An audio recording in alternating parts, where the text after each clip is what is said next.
Hello, and welcome to Wisdom and Productivity, the podcast of Dr. Efraín Martinez. I am a principal in search of wisdom, and I have found productivity to be a great tool for success. Today, I have the distinguished honor of interviewing the illustrious Dr. Ernesto Matías, who has served a long career in Chicago Public Schools as an assistant principal in Kanoon Magnet School, principal of Wells Community Academy, deputy chief of the Office of Strategic School Support, chief of Network 4, chief of academic officer of the Office of Language and Cultural Education, and most recently, as the education officer at the Illinois State Board of Education. At some point during my trajectory, he dedicated time to guide me with his utmost attention and professionalism. I will forever respect and admire Ernesto, that for me is just a good person. Dr. Ernesto Matias, who are you? Thank you, Dr. Martinez. It is a pleasure to be here on this podcast, just sharing a little bit of wisdom that I've learned in my 32-year career and just providing some encouragement and supports to our fellow educators who are out there fighting the good fight of trying to educate our kids in spite of the many difficulties and barriers we face every day. So thank you for having me here this morning. A luxury. So can you please walk us through your professional trajectory up to this point? Yes, I started my career as a high school teacher in Northeast Montana at Lester Christian High School. I was there for 3 years. I had attended there as a student from my sophomore through senior year. And those folks in Lester really taught me a lot about life, love, hard work, and how to be present every day when you're working. I followed that up with moving to Evansville, Indiana, where I taught for 3.5 years, close to 4, at Evansville Bosse High School. Again, I'm a government history teacher and enjoyed my time there, learned a lot before I came back to Chicago to work at Moose Elementary School under Donald Fumo. When I came in for the interview, he took one look at me and he said, I know the face, don't know the name. If you're here, you made it, you're hired. He was my 6th grade teacher when I was at Moose Elementary School many, many years ago. And so although he didn't recognize the name, he recognized the face. And that's how I was hired. I followed that with 6 years as an assistant principal at Kanoon Magnet under Juanita Saucedo. And Mildred Arroyo was my fellow assistant principal. And they taught me a lot about educating, focused, follow through investigations.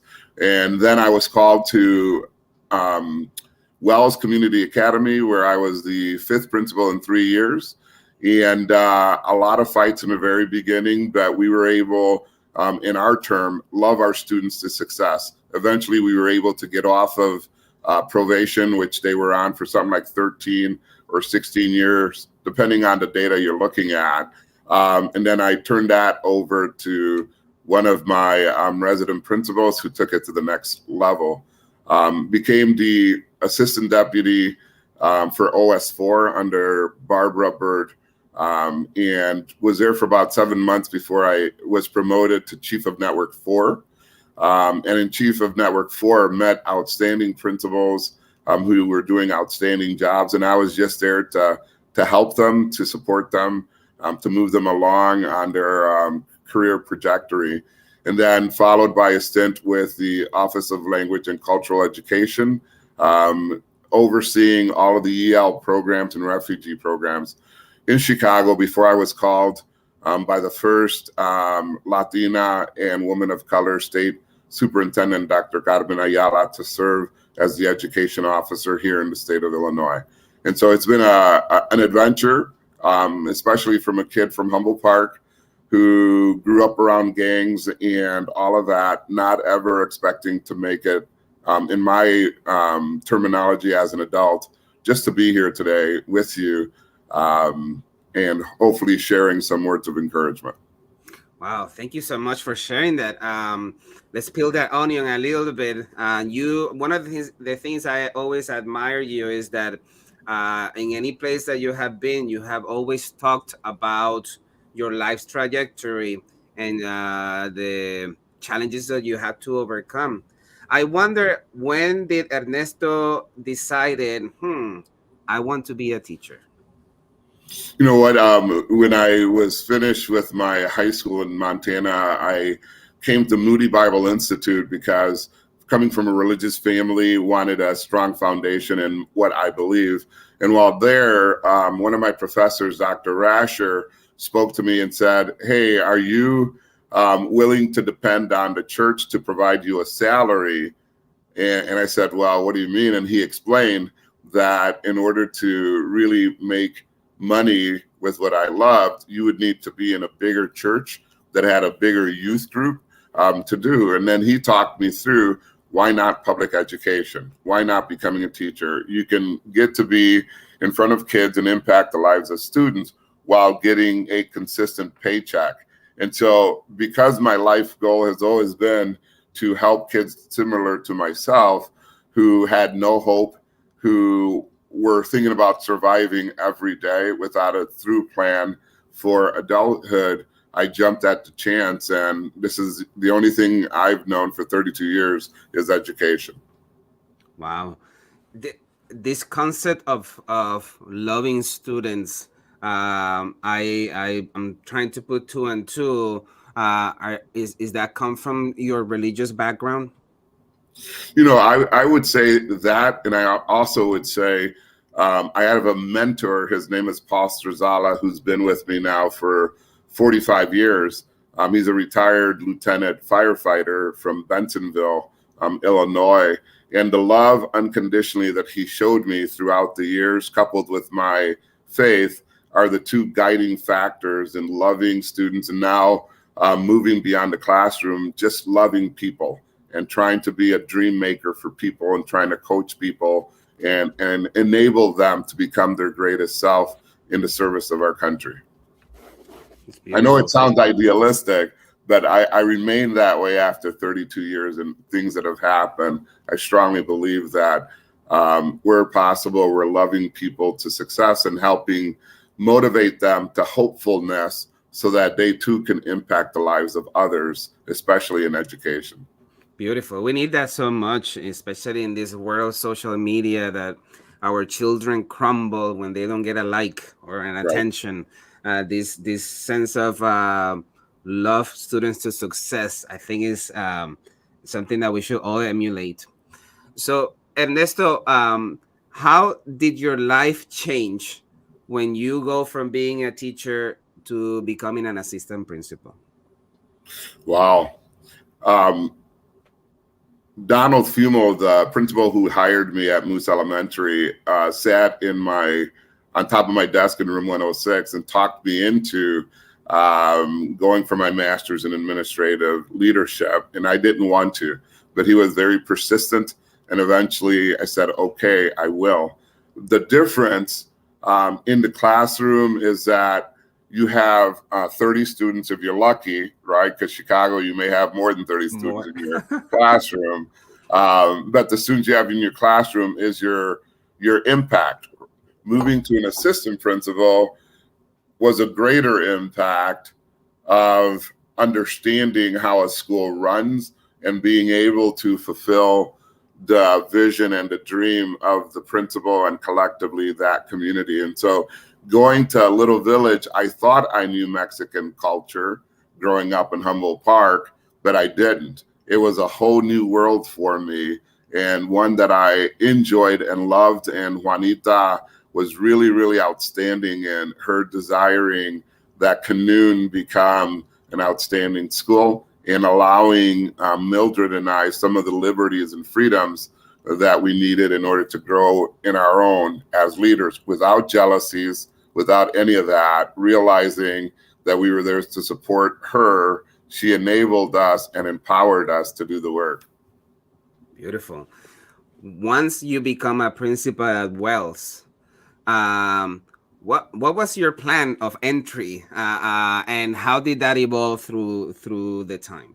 So I was hired August 8th, 2008, after I had turned them down, central office down several times, because I had promised my kids at Kanoon that I would take them on a whitewater rafting trip, which I was able to do because we partnered with General Woods Boys and Girls Club. And so I did not want to not keep my word to them. And that's really, really important. And so I was willing to give up the principalship in order to keep my words to my students, because I think that lesson was needed for them and for myself. I did not meet the full staff at Wells until August 27th.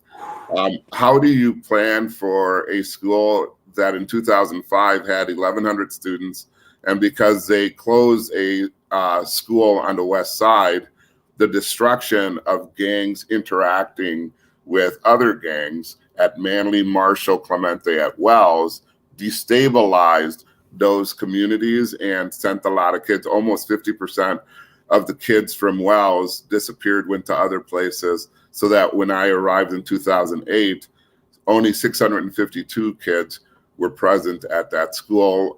The staff was demoralized, a lot of violence. My introduction to that was on September 26th. There was a code blue.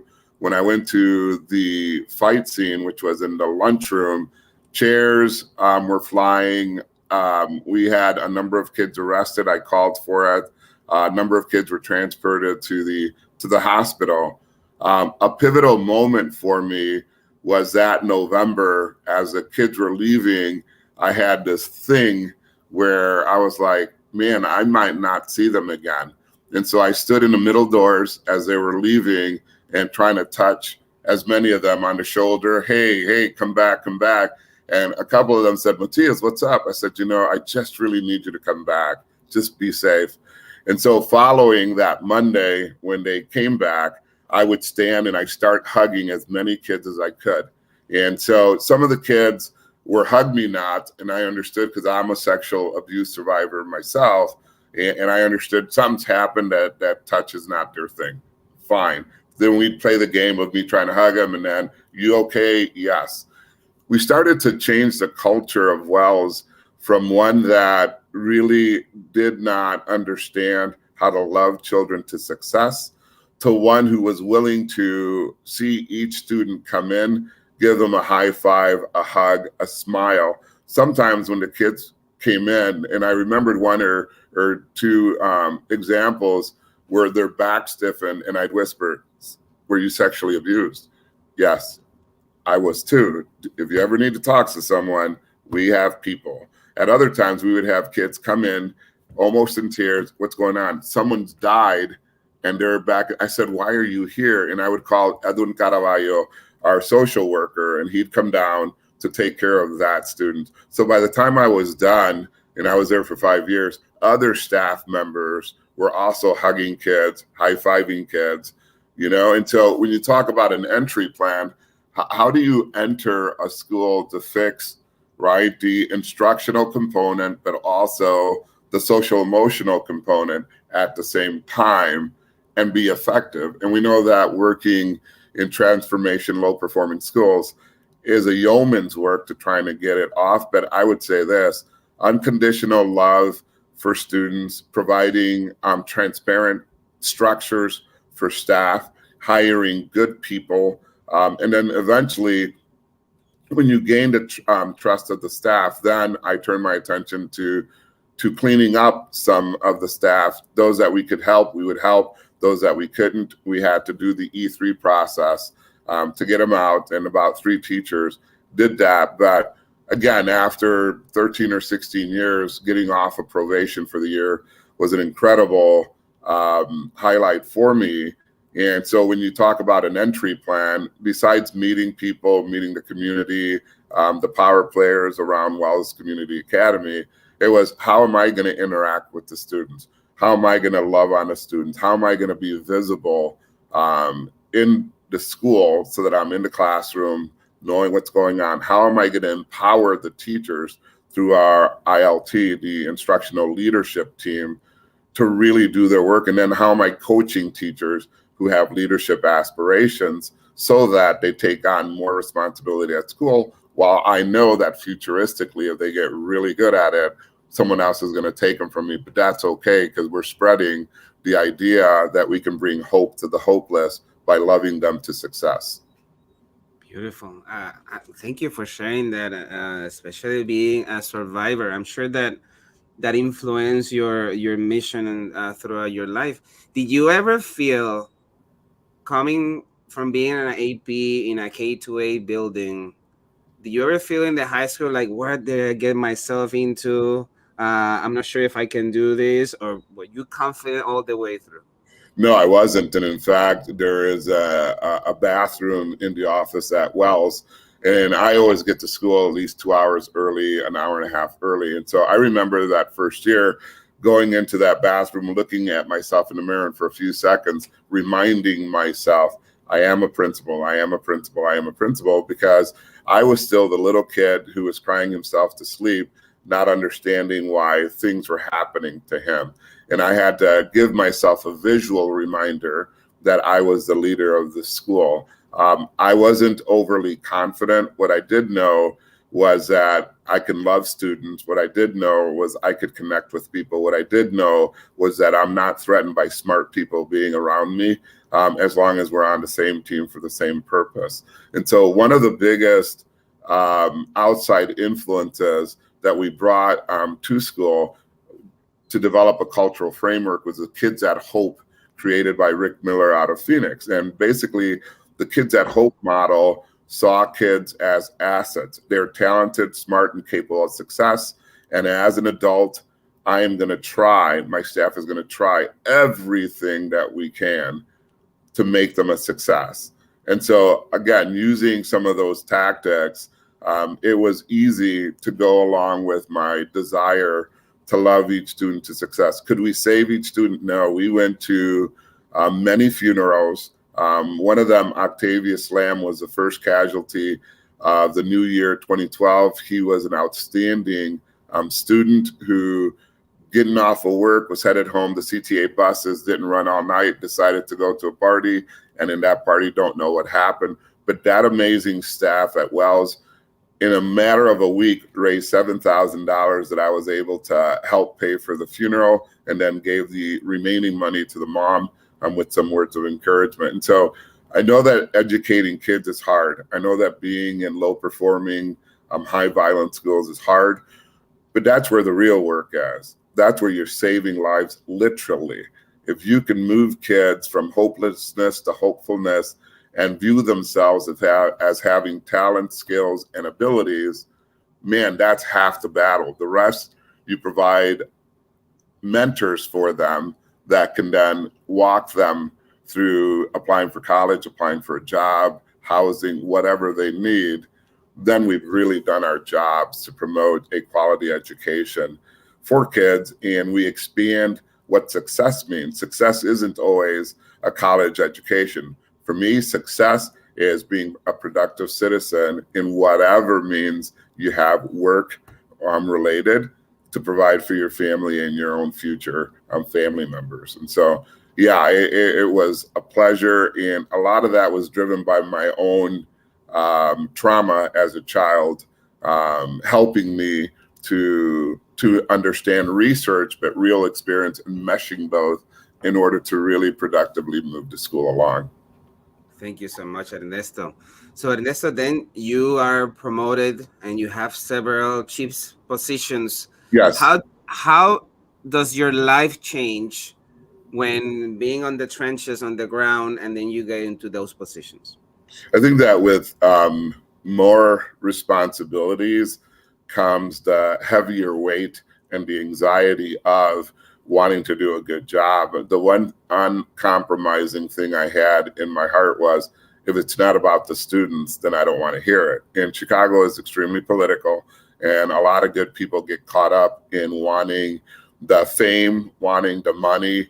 And I've always been of the opinion that you're going to die. You can't take it with you. So if you can't take it with you, then what really matters? What really matters is my focus on educating the kids. So when I moved up to those levels, It was, how can I help support the principals and assistant principals and staff members in order for them to rejuvenate their desire to impact the kids, in order to get them from the feeling of hopelessness to hopefulness. Some of those things were contextual. Not all of the schools in Network 4 were the same. You had really outstanding schools, and then you had schools who were struggling as well. And so as a leader, learning how to distinguish my supports according to the data that I was seeing myself, that I was reviewing about each particular school, but all the same. Instead of focusing on my day-to-day contact with students, like when I was a principal, now it's with the school leadership. And how do I inspire them? How do I get them to change their minds? How do I get to understand who they are so that they can better serve their staff?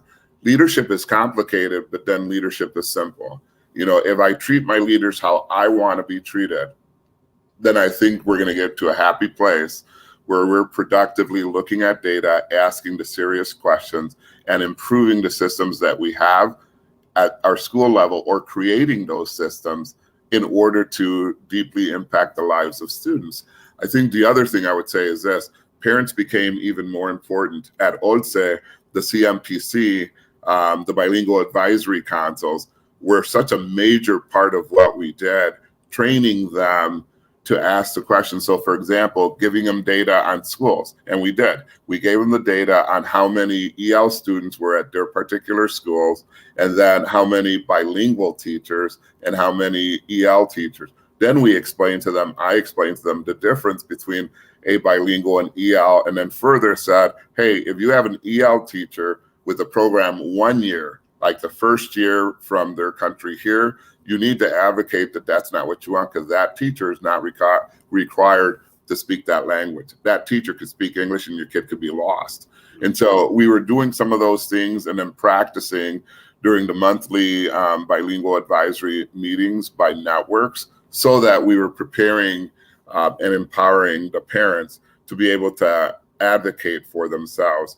And I tell you, if we can partner with parents, we can transform any school, irrespective of the politics surrounding that school. And that was a major important learning for me. Partner with parents. This is such a great advice. So the similar question, how does your life change when you started working with the state? What were some of the glows and what were some of the grows? You know, I think some of the glows was in a state that has 852 different districts, being able to visit some of those and seeing the outstanding work throughout the state outside of Chicago, because I was a part of CPS for 23 years. And so being able to see that, and then the recognition that our rural communities are not the enemies of urban. They are struggling differently, and that I needed to become a strong advocate for the sake of my own 6 years living in Northeast Montana.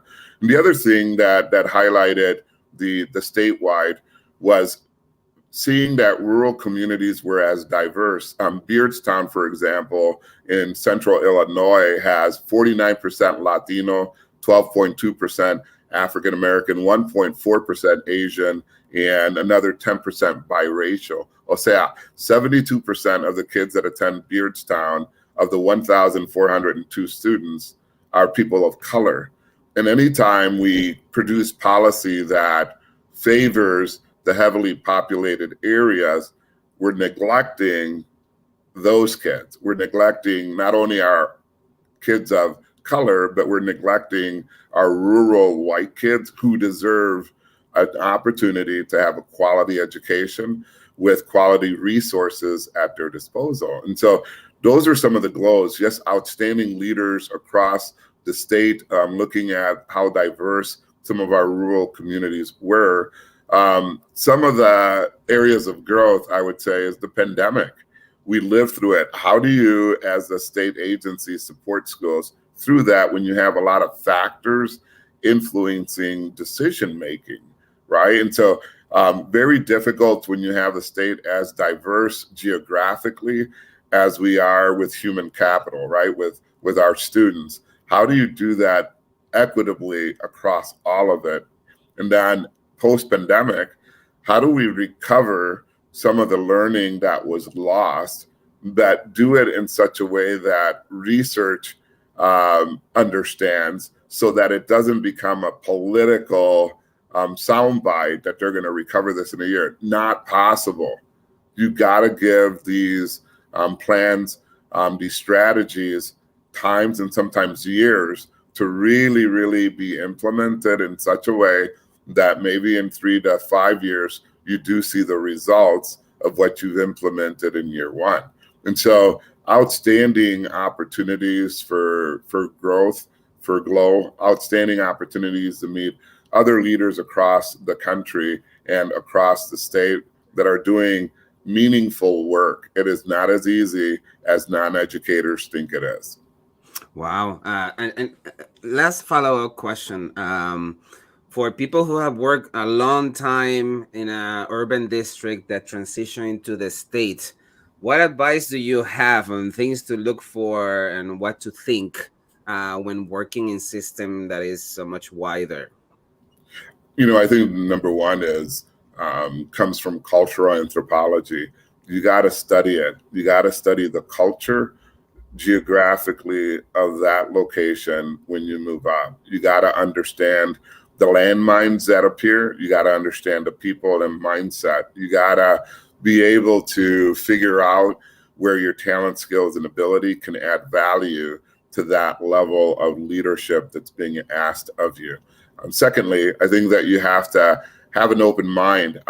Don't be talking about what you did formally, because people don't want to hear about CPS outside of CPS. What you want to do is hold on to the conceptual frameworks that you've implemented and been successful, and not vis-a-vis demand those be implemented the same way you did. So you throw the concept out there and let the folks wrestle with it, other leaders wrestle with it, and come to a point where they can implement if those ideas will help their students within their own district and school systems. And I think the third, which the third is really number one, you gotta keep it simple. It's about the students. Heidi Hayes Jacobs, a lot of years ago, and she's a year-long curriculum mapping expert, in a conference that I attended, put a chair out there.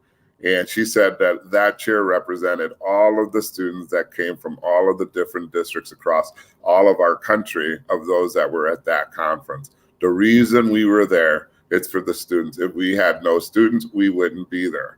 Same concept applies every year since. The reason that we are doing what we're doing is because of students. You can complain about them all you want to, but guess what? If we had no students, you have no job. And so we need to come to the point of really, really unashamedly focusing on the students when we're at the upper levels and our indirect contacts on the students. So now the shift becomes, how are you going to impact that district superintendent, who's going to impact those principals, who are going to impact those teachers and support staff at the school, who are directly going to impact the students. And so you have to think more in terms of adult learning the higher up you go. What you did at a different level may not work. And so you have to evolve as a leader to incorporate some of the best leadership research. And the last thing I would say is study Malcolm Maxwell, study other leaders, Heifetz, study people who are not in education. I think that we get stale sometime when we go to the same well, instead of expanding the literature that we read and the leadership examples that we read in order to get better, so that we can better focus on the kids. Beautiful. Thank you so much. Let me tell you, Ernesto, the first time I met you, we were in the Catalyst board, and you were the chair. And the first encounter I have with this Latino leader, you had a chair in the middle, and I was wondering, I wonder why that chair is in the middle. And you told us the story about that represents the students. Let me tell you, I have emulated that in all my positions that I have held, and I always mention I learned this from Ernesto Matias. Thank you. So Ernesto, in Back to the Future, If you could go back in time, what will, to any position you have held, any position, what will the Ernesto of today tell the Ernesto of back then? I think that I would tell myself, learn all that you can to be as good as you can right now. O sea, don't take a break from learning. Don't take a break when you're really, really tired after a 12, 14-hour day. Um, do that. And secondly, really invest in people. Try to meet them where they're at. Try to help them get to the next level. And then thirdly, I would tell Ernesto, don't forget your family, because I think that one of the casualties of my devotion in a lot of educators is our own nuclear family, right? My kids, now my ex-wife. And a lot of us who start out with partners end up with different partners, different because we have given so much to others that we've neglected. And so, if I were to put them in order, I would put, try to the best of my ability to balance family and work, do as much research as I can on educational leadership. And then the third, just the focused belief that people can change and people really want to do what's best. I think those are the lessons that continue to plate.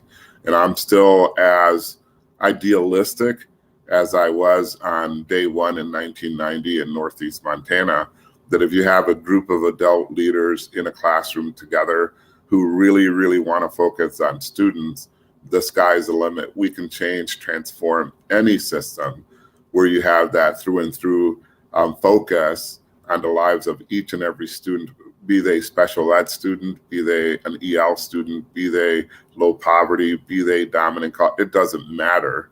It's each student in each classroom, in each school, in each district, in each state across our country that we're trying to impact.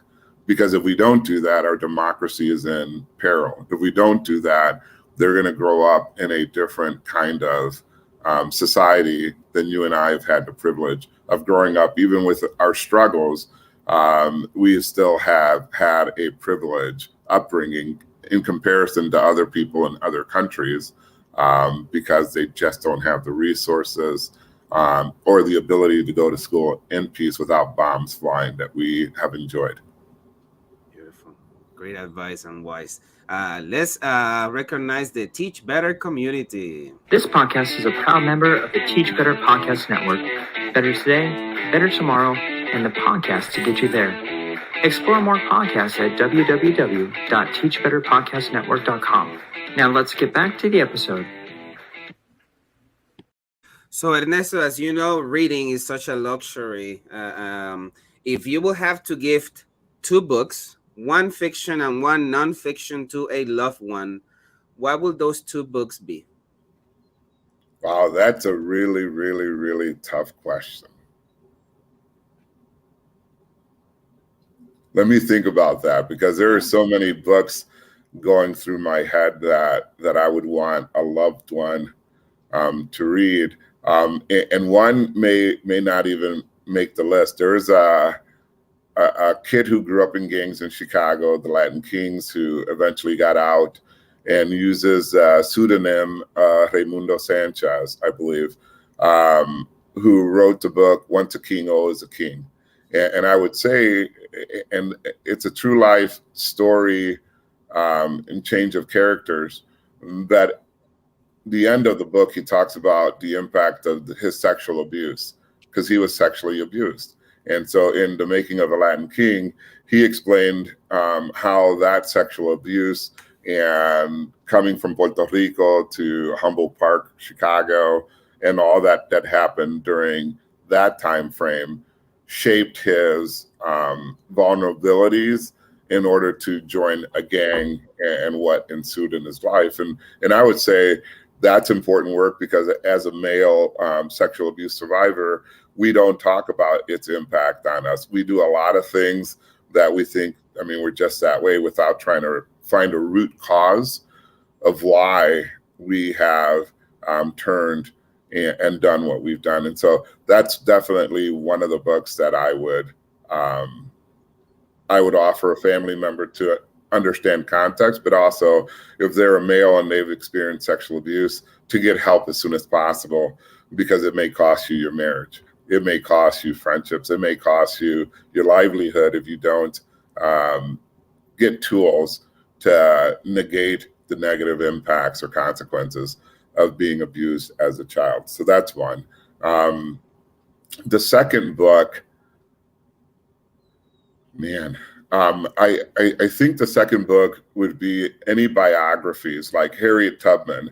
The fact that she was uneducated and she went back and forth to free similarly placed African that were slaves here, and the courage, even with the events happening in 1850s, with the slavery acts that were passed, and being in Canada, she still went back down south, and she never lost a person. And I'd say that because one person can make a difference. There are descendants of that one person, of Harriet Tubman, of the people she saved, who are still impacting, the world. The second one that I would say is Supreme Justice Sotomayor.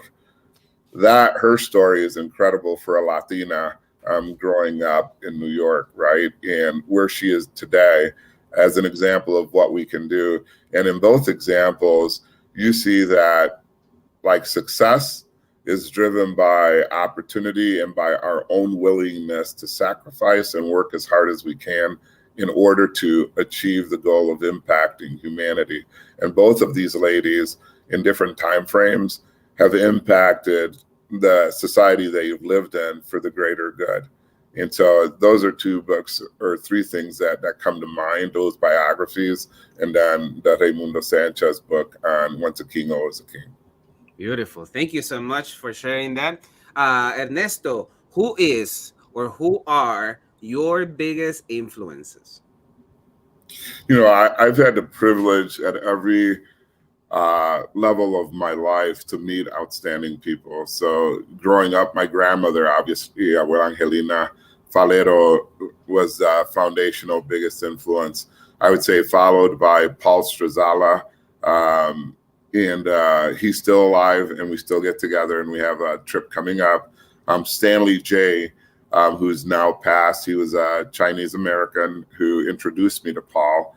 And then I've had leaders throughout Efrain, Donald Fumo, who gave me an opportunity at Moose Elementary, Barbara Bird Bennett, who promoted me, right, in Chicago. I've had outstanding leaders like Denise Little, Carlos Ascotia, who's been a mentor, Juanita Salcedo, Dr. Cynthia Behrens, Dr. Steve Tozer from UIC, continue to be mentors to me and help me. And then other folks like yourselves, like Efrain, with what you were doing before you left Chicago in the school that you were with, are people who may not always see me or give me advice, but knowing that you're out there, to me, that's an indirect mentorship influence that I got to stay the course. Don't compromise on loving people. Don't compromise on desiring that the people I work with can turn around and impact the lives of others.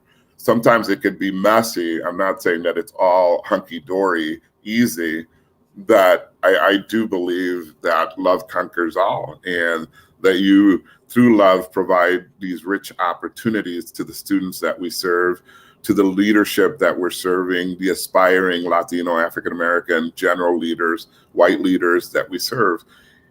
The mentors that I've mentioned come from Paul is white. Stanley was Chinese. My grandmother's Puerto Rican. Donald Fumo is Italian. Denise Little, Barbara Bird Bennett, all of those from different races, different ethnicity. Love knows no culture. Love knows no racism. Love knows no boundaries, right? And so that's the message I would want to get across today, that if you unconditionally love people, even when you have to let them go, if you afford them their dignity when you say we have to part ways, then you are having a legacy of love that they can respect and that they can move on with their lives to something else. On the other hand, if hate wins, we know what's going to happen. If hate is allowed to percolate and our collective trauma that we bring to leadership allowed to manifest itself out in how we deal with people who are working with and for us, then we're going to promulgate, right, those systems of injustices and promote leaders that will be full of hate, that will be full of, things that we don't want, toxicity in education. And so that's why, in all that I've talked about, love is the preeminent understanding that I have on how I have to navigate through this world, which means I have to forgive people who've wronged me, like the 2 men who sexually abused me. I have to forgive those who bullied me when I was a kid. I have to forgive teachers who aren't doing their jobs right after I do what I have to do to correct those issues. And so that's why I would cover things in love and say that in our state, in our districts, in our nation, educators need to take the mantle of healers as well. We need to speak in terms of love, mercy, forgiveness, grace. We need to focus it on kids as we speak to political leaders in a way that's respectful, not talking over their heads, not interrupting them, but waiting your turn to speak. And then when you speak, formulating the words that will impact the heart and mind, not just the mind, right? Because you need an emotional response to the words that we are utilizing to try to harness their support for whatever projects we need for our students or whatever volunteers that we need to help support the effort. And so, wow, this interview has become a masterclass. I'm so grateful you took the time, Ernesto. My last wisdom question before we go to productivity is psychologists call this imposter syndrome. And you mentioned that at some point you will face the mirror and remind yourself that you were the principal of the school. How do you address this being in so many positions, and what advice do you have for those in the trenches? I think that self-reflection is a big thing of leaders as well as normal people who don't have leadership. And you really have to know yourself at every level. You really have to focus in internally on who you are and what you're willing to compromise, what you're not willing to compromise. And so the advice I would give to anyone is write a journal. Who are you? What is your why? The book, right? Like, why do you do? Is it about the money? Is it about power? Is it about influence? Those things are limiting. Those things will not go to the grave with you. What will go is what Dr. Viktor Frankl, when he wrote his seminal book, Man's Meaning or Search for Meaning, is like, what's the reason that you're living? What's your why? Like our impact on society is really what Ephraim wants to know is, why is Ephraim here, right? Like, how do you come to terms that you are living during this time frame, and what is your impact, right? What's your major contribution in the little circles of influence that we run around in order to better people's lives, our students' lives, change the trajectory of their families forever. And so I would say that starts with self-reflection, being honest about our strengths and our weaknesses, what we compromise, what we don't compromise, but all the time moving forward to the greater question of, like, why am I here? What do I want to leave behind? We can't manipulate legacy. Legacy is what Ephraim says about me when I die, or his former students say about Ephraim when they die. He was an outstanding leader. I remembered he was funny, he was loving, he was sensitive, he gave me words of encouragement. She spoke words to me that I didn't want to hear, but they did it in such a way that it motivated me towards fulfilling my life's dream of becoming a lawyer, doctor, or a very faithful housewife, husband, a stay-at-home husband, or whatever you chose to do in your life, right? And so our legacy is what people say about us when we're gone. It is not the monuments. That's part of it, but that's really not it. It's the human trophies that walk around speaking about the great work that you Dr. Martinez and others are currently doing. Beautiful. Thank you so much, Ernesto. So this show has a component of productivity because is perhaps the key component that makes people succeed. If they know how to get organized, if they know how to get things done. So, but this looks different for every kind of person that I interview. What does it look for you? How does Ernesto get organized and still have a fructiferous life? Well, you'd asked me a question about what changed in order for me to get into education. And I would say for me is anchored in my faith. What do I really believe? What do I really believe about Creator? Is there enough evidence for my belief system? And if there is, and I'm sure of that, then what's required of me as a person of faith, right? That's number one. Number two, what is, to my understanding, the purpose of my life? And right now, I would tell you that the purpose of my life is to do the greatest good for the many people that I come in contact with, whether I am in a restaurant, walking the streets, whether a homeless person comes to me, it doesn't matter. The greatest good, if I have money, you give it. If you have a kind word to a waitress or a waiter, you give it. If you can say thank you to someone who's cashing you out of jewels, you give it. So the greatest good for the greatest number of people. Number three, in my chosen profession, which is in education, there's layers to it. But number one, as a leader, can I marshal like-minded leaders to present a comprehensive strategy in order to bring hope to the hopeless via providing a quality education, right? Number two, am I personally still coaching people to achieve their dreams, irrespective of who they are, what they look like, what religious background they come from? Am I actively engaged in reproducing leaders for the system? Because we absolutely need leaders of diverse backgrounds and colors to fill the gaps for us moving forward. And so I organize it that way because I believe that knowing who I am or my faith then propels me forward to why am I here? To provide the greatest good for the greatest amount of people by collaborating and bringing leaders together with a single focus of improving the lives of students from hopelessness to hopefulness, and individually coaching them where opportunities are given so that they can maximize their talent, skills, and ability for the greater good of their school, their district, the country. Beautiful. And Ernesto, in very practical ways, how do you organize your calendar?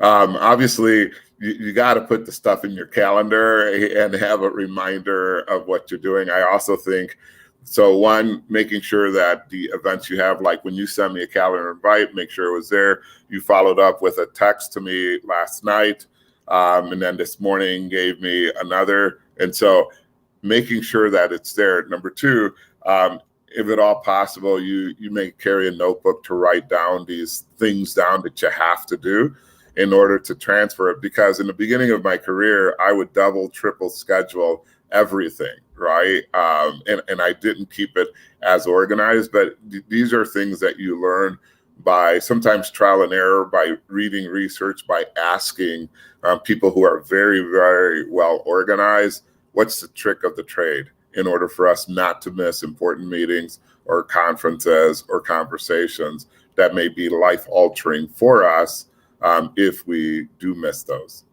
Beautiful. Another thing I had to tell you that I started taking notes. One time you met in my office, and I don't remember what was the purpose, but you had your journal or your notebook, and you were taking notes, and it looked like an artist was taking notes. Do you think when you do that things you think things twice? Like what is the art behind of taking notes?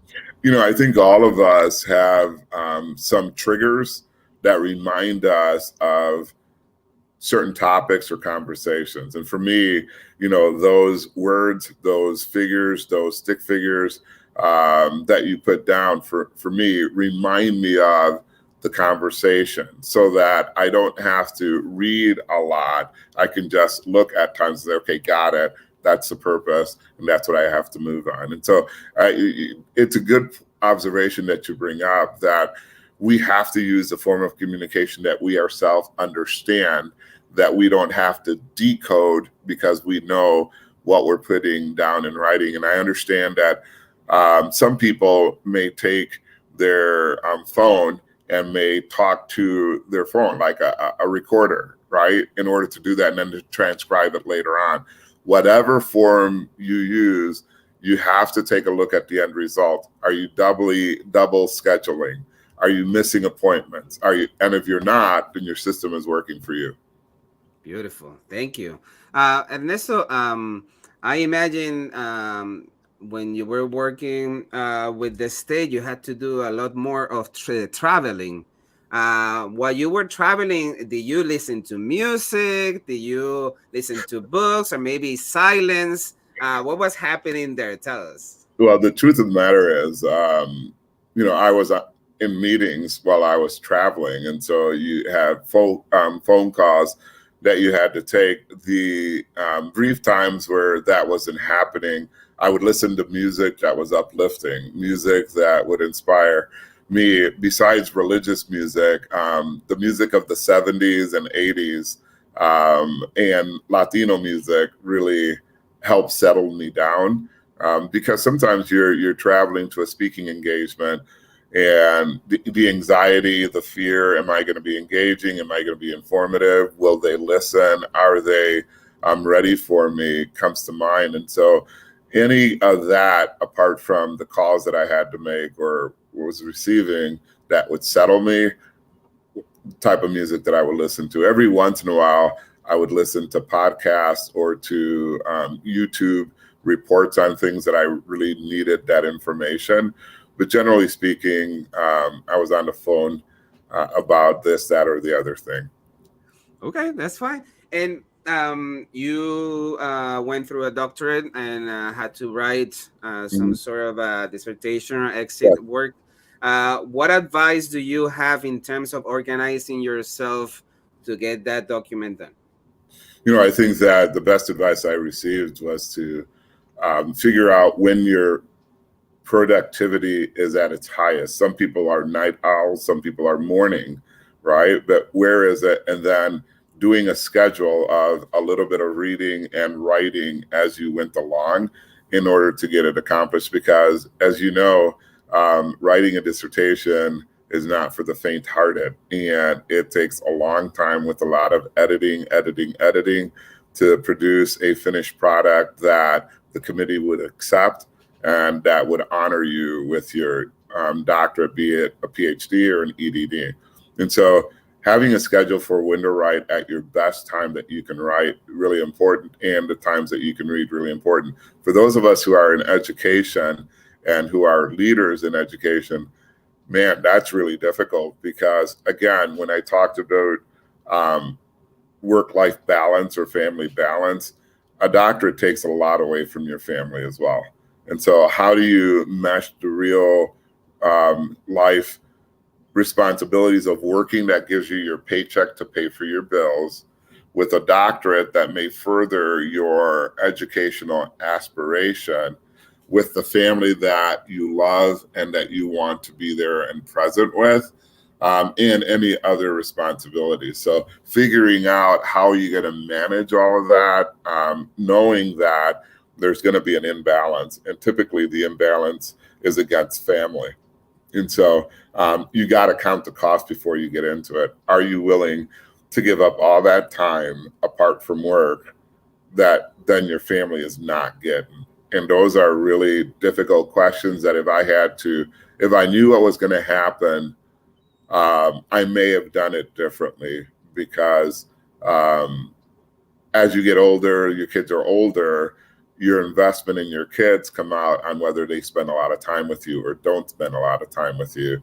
And I think that is connected to how much time you invested in them. And as educators, we all know that impacting the lives of others is paramount. So we tend to forget or reduce the time that we would spend with our family. So that's what I would say. Set up a calendar, understand, that you're not going to receive a balance, but to the best of your ability, try to balance your commitments so that you do spend quality time with the family, even if it means 1 week at a month, your family is out of the house and you're together in Airbnb or traveling to see other family members, or just focusing on them without distractions.